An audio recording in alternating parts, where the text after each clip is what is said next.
Assalamualaikum warahmatullahi wabarakatuh. Shalom, Om Swastiastu, Namo Buddhaya, dan salam kebajikan. Perkenalkan, kami dari V2S Capital yang beranggotakan Felicia Fetiara, Sela Pratamawati, dan saya sendiri, Putri Anggela, yang akan memaparkan tentang PT Samudra Indonesia Tbk.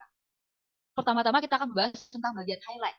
Di highlight ini sendiri, kami meng-highlight tiga, yaitu yang pertama, momentum pertumbuhan yang kuat, yang kedua, SMDR sudah habiskan belanja modal sebesar 60 juta US dollar, dan yang ketiga, yaitu pandangan yang kuat terhadap pendapatan dari 23 forecasting. Untuk deskripsi bisnisnya sendiri, PT Samudra Indonesia Tbk adalah perusahaan yang bergerak dalam bidang penyediaan logistik terpadu, terutama pengiriman regional dan domestik. Didirikan pada 13 November 1964, yang dipelopori oleh Bapak Sudarpo Satro Satomo. Untuk memperkuat eksistensinya di mata publik maupun industri transportasi, PT Samudra Indonesia Tbk mencatatkan sahamnya di Bursa Efek Indonesia pada tanggal 5 Juli 1999 dengan kode saham SMDR. Perusahaan ini tercatat telah memiliki 30 anak usaha yang memperluas jangkauan pasarnya dalam dunia maritim internasional. Nah, untuk lini usaha sendiri, PT Samudra Indonesia Terbuka ini mempunyai beberapa lini usaha. Yang pertama itu Samudra Shipping, yang kedua Samudra Property, yang ketiga Samudra Logistik, dan yang terakhir itu Samudra Service.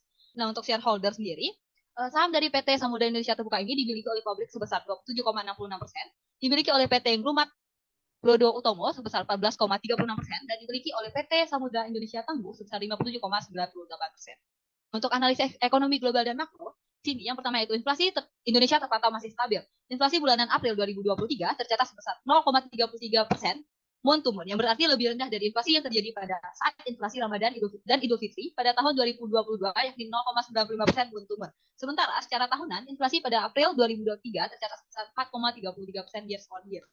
Yang kedua, PDB yang tetap kuat di tengah perlambatan ekonomi global. Pertumbuhan ekonomi Indonesia masih tetap kuat di tengah terjadinya perlambatan ekonomi global. Data BPS menunjukkan pertumbuhan ekonomi Indonesia di triwulan pertama 2023 tercatat sebesar 5,03% year on year, yang meningkat dari pertumbuhan ekonomi pada triwulan sebelumnya yakni 5,01%. Dan yang terakhir yaitu probabilitas resesi yang masih rendah di tengah resesi global. Probabilitas resesi di Indonesia diperkirakan hanya 2% pada tahun 2023. Analisis ini ditopang oleh kuatnya konsumsi domestik mendukung terjadinya pertumbuhan ekonomi. Selain itu, kebijakan moneter dari Bank Indonesia yang menahan suku bunga acuan bunga menjadi tetap 5,75% mendukung Indonesia untuk tetap berfokus tumbuh, sehingga akan menekan terjadinya inflasi dan mengurangi resesi. Tinjauan industri dan posisi persaingan. Poin penting yang kami perhatikan adalah yang pertama, penurunan harga minyak mentah dunia yang semula menyentuh harga 130 US dollar per barel ini pada 29 Mei 2023 menyentuh angka 70,7 US dollar per barel, dan kebijakan pemerintah menurunkan harga BBM pada bulan Mei 2023. Hal ini akan menjadi faktor pendukung bagi perusahaan sektor transportasi dan logistik karena akan menekan pengeluaran biaya operasional dalam aktivitas operasi dan juga dapat menurunkan tarif harga. Yang kedua adalah eksistensi sektor logistik dan transportasi setelah pandemi COVID-19. Menurut data dari BPS, pada akhir tahun 2022, sektor logistik dan transportasi menjadi sektor tertinggi yang tumbuh dibandingkan dengan sektor-sektor lainnya. Pada kuartal pertama dan kuartal ketiga pada tahun 2022, pertumbuhan sektor ini mencapai 15,79% hingga 25,81% dan diawali pada kuartal pertama 2023, sektor transportasi dan logistik masih mencapai kenaikan. Yang ketiga adalah regulasi pemerintah tentang pemberdayaan industri pelayaran nasional. Pemerintah semakin mendukung industri pelayaran nasional. Dibuktikan dengan kebijakan pemerintah yang memperbolehkan perusahaan swasta untuk memegang kendali dan mengelola pelabuhan. Adapun analisa Fortune Force kami terhadap SMDR adalah yang pertama yaitu ancaman pendatang baru yang rendah, kekuatan pembeli yang tinggi, kekuatan pemasok yang sedang, produk pengganti yang tinggi, dan persaingan industri dengan kompetitor terhadap saham SMDR ini yang cukup tinggi. Selanjutnya yaitu analisis SWOT terhadap saham SMDR. Yang pertama yaitu kita akan membahas mengenai strength atau kekuatan. Untuk saham SMDR sendiri, yaitu pencapaian produktivitasnya yang lebih tinggi, efisiensi biaya, dan optimalisasi fasilitas sehingga mampu meningkatkan margin perusahaan. Dan yang ketiga, restrukturisasi bisnis dalam rangka meningkatkan sinergi. Ada juga weakness. Yang pertama yaitu kurangnya sarana pendukung operasional. Dan selanjutnya ada jumlah armada kapal yang masih terbatas. Ada juga opportunity atau peluang yaitu saham SMDR sendiri yaitu potensi pasar dalam negeri. Kedua ada regulasi pemerintah tentang pemberdayaan industri pelayaran nasional, dan yang ketiga diperbolehkan perusahaan swasta untuk operator pelabuhan selain BUMN. Dan selanjutnya yaitu threat atau ancaman untuk saham SMDR ini adalah penggunaan kapal asing masih diperbolehkan. Yang kedua adalah krisis ekonomi global yang berpengaruh terhadap perdagangan lintas negara. Dan yang ketiga adalah kurangnya dukungan pemerintah dan perbankan.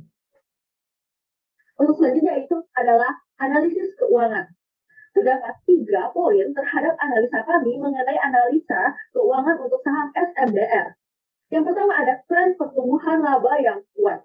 Pada tahun 2019, SMDR mengalami penurunan laba yang cukup besar, yakni sebesar minus 912,22% year on year. Namun, pada tahun 2022, SMDR berhasil bangkit dan mencatat laba bersih sebesar 326,99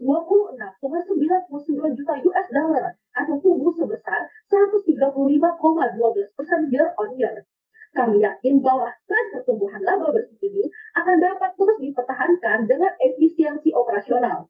Kami berasumsi pada 2023 SMDR akan mengalami pertumbuhan laba bersih sebesar 103,97%, yaitu atau 667 US dollar dibandingkan dengan full year pada 2022 yaitu sebesar 326,99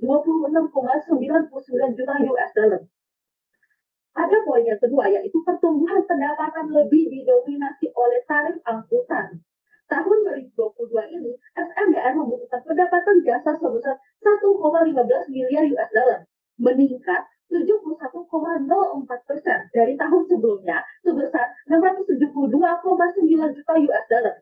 Selain disebabkan adanya peningkatan volume, kenaikan tarif angkutan juga menjadi salah satu faktor utama yang mendorong peningkatan pendapatan jasa di tahun 2022.